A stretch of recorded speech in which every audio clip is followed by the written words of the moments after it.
எல்லோருக்கும் வணக்கம். நான் உங்கள் தினகரன். ரீசெண்டாக நம்ம திருநெல்வேலிக்காரண்ணா ஊருக்கு போகிறேன்னு சொல்லியிருந்தாரு. நான் கண்டிப்பாக மிஸ் பண்ணாமல் இருட்டுக்கடை அல்வா வாங்கிட்டு வந்துறேண்ணே அப்படின்னு சொன்னேன்.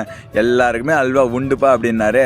4 கிலோ அண்ணா வாங்கிட்டு வந்தார். அண்ணா நமக்கு ஒரு 1/4 கிலோ தள்ளி விட்டுருண்ணே அப்படின்னு சொன்னேன். எல்லாம் காலி அடிச்சிடா அப்படின்னாரு.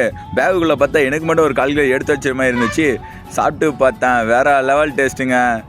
இங்கே பாருங்களேன், பிராண்டிங் என்றைக்குமே மாறவே மாறாது. தமிழ்நாட்டின் அடையாளம். இருங்க, பிரித்து காமிக்கிறேன் பாருங்களேன். இதுதான் இருட்டுக்கடை அல்வா. மாற்றி இது வாங்கிட்டு வந்துடாதீங்க, டேஸ்ட் மாறிடும்.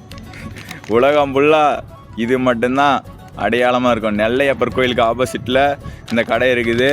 அதேமாதிரி 100 வருஷம் ஃபேமஸ் ஆனது. அவங்களுடைய ஃபேமிலியில் இருக்கிறவங்க மட்டும்தான் இந்த டேஸ்ட்டை வந்து கொடுத்துட்ருக்குறாங்க. டேஸ்ட் வைஸ் வேற மாதிரி இருந்துச்சு. திருநெல்வேலியில் உள்ள இருட்டு கடையில் அல்வா போட ஆரம்பிச்சிட்டான்.